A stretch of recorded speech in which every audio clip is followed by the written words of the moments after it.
시청자 여러분 죄송합니다. 이 좋은 내용을 무려 3일이나 늦게 알려드리게 되었습니다. 2024년 드디어 ISA 계좌의 개편안이 발표되었다고 말씀드렸는데요. 세부 내용을 말씀드리겠습니다. 이래도 되나 할 만큼 매우 파격적으로 바뀌었는데요. 아주 좋아졌습니다. 정보를 드리는 제 입장에서도 매우 흥분되는데요. 개편 항목은 세 가지입니다. 첫 번째, 비과세 한도가 2.5배 늘어납니다. 두 번째, 납입 한도도 2배로 늘어나죠. 세 번째, IS 계좌 종류가 하나 더 늘어납니다. 기존에 IS 계좌 종류가 세 가지인데 한 가지 종류가 더 추가되어 네 가지가 됩니다. ISA 계좌를 개설할 수 없었던 금융소득 종합과세 대상자에게도 계좌 가입 및 활용 기회가 부여됩니다.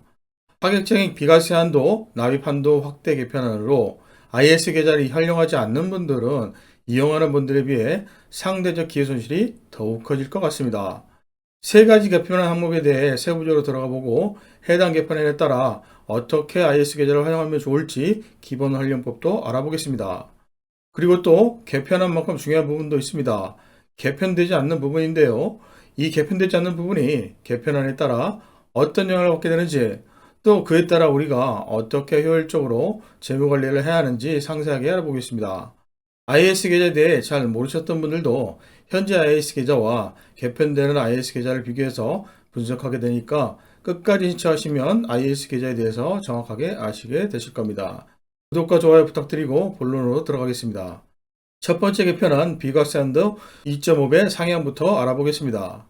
IS 계좌는 개인종합 자산관리 계좌라고 합니다. 하나의 계좌에서 다양한 금융상품을 가입하고 관리할 수 있게 편의성을 제공하는 계좌죠. 예금 계좌 따로, 주식 계좌 따로 등 계좌가 많아지면 관리가 불편해집니다. 그래서 국민들의 편의성을 위해서 예금, 주식, 펀드, ETF 등을 한 계좌에서 가입하고 사고 팔 수 있게 만든 계좌죠. 여기다가 활용상의 편의성뿐만 아니라 이자 및 배당 소득을 포함 수익 전체에 대해 세제 혜택도 부여합니다. 그 세제 혜택이 약간 세금을 깎아주는 게 아니라 아예 세금을 받지 않는 비과세 혜택을 줍니다. 이번 개편안에서 이 비과세 한도가 기존 IS 계좌보다 2.5배나 늘어납니다. IS 계좌는 현재 세 가지 종류가 있죠. 소득과 직업에 따라 일반형, 서민형, 농업인형이 있습니다. 비과세 한도는 200, 400, 400만 원입니다. 이 한도가 넘어가면 9.9% 분리과세가 되죠. 그런데 이 비과세 한도가 일반형은 200만 원에서 500만 원, 서민형과 농업인형은 400만 원에서 1000만 원까지 늘어납니다. 지금까지 세대 혜택 중 피부에 찰싹 느껴지게 파격적인 세대 혜택이죠. IS 계좌에서 예금하면 일반 계좌에서 예금하는 것보다 세금 혜택으로 20%더 많은 이자를 받게 되는 것과 같습니다. 또한 소득 변경에 따른 비과세 기간을 늘려줍니다. 이게 무슨 말이냐?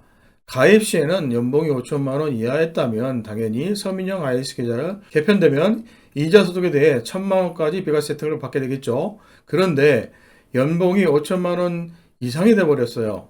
그럼 바로 서민형 IS에서 일반형 IS로 변경이 되느냐? 그렇지 않다는 것입니다. 연봉이 5천만 원 넘어가더라도 중간에 비과세가 줄어드는 일반형 IS 계좌로 다운그레이드가 되지 않는다는 얘기입니다. 그럼 언제 다운그레이드 되느냐? 만기까지 유지가 됩니다. 농업인형도 마찬가지죠. 이 부분은 매우 중요합니다.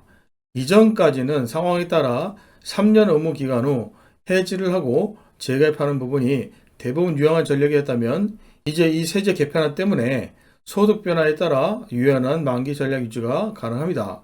일단 만기를 최대한 길게 해두고 소득 상황에 따라 유연하게 활용하시면 더 많은 세제금 혜택을 가져갈 수가 있습니다.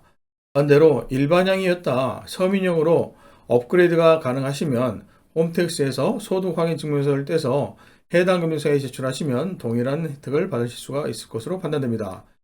그리고 변하지 않은 부분은 한도 초과 시 9.9% 분리과세입니다. 개편안 두 번째는 납입 한도 2배 확대입니다. 현재 1년에 2천만 원씩 최대 1억까지 불입할 수가 있는데 개편되면 1년에 4천만 원씩 최대 2억원까지 불입할 수가 있습니다. 불입 한도가 늘어남에 따라 분리과세 한도도 커졌습니다. 절세 효과로 비과세가 1등이지만 2등은 분리과세입니다. 일반 계좌에서는 무조건 15.4%의 이자소득세 또는 배당소득을 떼지만 IS 계좌에서 비과세 한도 이상 소득은 9.9% 분리과세가 되죠. 이 분리과세는 금융소득 종합과세를 피하게 해주는 효과를 줍니다. 이때 분리과세 소득은 건강보험료에 영향을 줄까요? 주지 않을까요? 이 부분을 잘못 알고 계시는 분들이 많은데요. 분리과세 소득은 건강보험료 부과 대상이 됩니다. 비과세는 금융소득에 포함이 되지 않지만 분리과세는 금융소득에 포함이 되어 지역가입자가 금융소득이 1,000만 원이 넘어가면 건강보험료 부과가 됩니다. 3년간 납입한도 내에서 최대한 납입을 했다고 가정하고 개편 전후 세금 비교를 해보겠습니다. 개편 전에는 최대 6천만 원, 개편 후에는 최대 1억 2천만 원까지 불어날 수가 있습니다. 일반형인 경우에는 개편 후 최대 세제 혜택이 일반 계좌보다 104만 원이 이익입니다. 개편된 서민형인 경우에는 4% 정도의 이자면 오히려 비과세 한도가 남습니다. 일반 계좌 대비 IS 계좌에서 수출을 하게 되면 152만 원을 절약할 수가 있게 되는 거죠. IS 계좌가 있으니 세금이 많아서 저축 못하겠다는 핑계를 대실 수가 없겠죠. IS 계좌가 개편되면 일반 계좌에서 예금할 필요가 없어집니다. 재무관리의 효율성 측면에서 보면 높은 금리를 쫓아 여기저기 저축은행, 새마을금고 예금을 뒤지고 다닐 필요가 없이 그냥 IS 계좌에서 예금하는 것이 훨씬 효율적일 것 같습니다. 이 개편안에서 변하지 않은 부분이 있습니다. 납입 한도 2월입니다. 현재와 같이 IS 계좌를 개설하고 올해 불입하지 못한 한도는 다음 연도로 2월됩니다. 예를 들어서 3천만 원을 올해 불입하면 채우지 못한 불입한도 1,000만 원은 내년도로 넘어가서 5천만 원 한도가 된다는 것입니다. 그럼 이렇게 못 채운 한도는 계속 2월됩니다. 그래서 지금 IS 계좌를 바로 만들어야 합니다. 지금 돈이 있건 없건 다른 예적금이 만기가 얼마나 나왔든지 미리 만들어둬야 5년 시간이 지나 그냥 뚝딱 최대 2억짜리 비과세 통장이 생기는 것입니다. 개편되면 미루지 말고 IS 계좌를 개설해 두시길 바랍니다. 개설 시 만 원이라도 불입을 해 두시기 바랍니다. 단 자신의 투자 상황에 따라 신탁형이냐 중경이냐 선택은 신중하게 하셔야 합니다. 개편되지 않은 부분이 또 있는데요. 납입 한도는 IS 계좌를 개설하는 연도를 기준합니다. 무슨 말이냐? 2024년 1월에 개설한 사람이나 2024년 12월에 개설한 사람이라 불입 한도는 동일하게 4천만 원을 부여합니다. 12월에 개설하고 4천만 원을 불입하고 다음에 바로 4천만 원을 불입함으로써 거의 일시에 8천만 원을 예치하는 겁니다. 그래서 비과세 한도를 충분히 받아갑니다. 개편되는 세 번째는 새로운 유형의 계좌 추가입니다. ISA 계좌는 가입자별로 일반형과 서민형, 농업인형으로 나누죠. 현재는 직전 3년 후 금융소득 종합과세자는 IS 계좌를 이용할 수가 없습니다. 그런데 이자, 배당소득이 2천만 원 초과되는 금융소득 종합과세자들이 이용할 수 있는 국내 투자형 IS 계좌가 추가됩니다.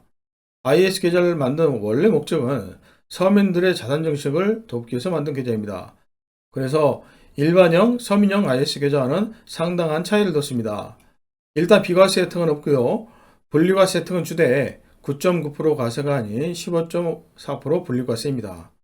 금전소득이 많은 분들 중 종합과세 누진세율이 15.4%를 넘어가는 높은 분들에게는 매우 유용한 절세계좌가 될 것 같습니다.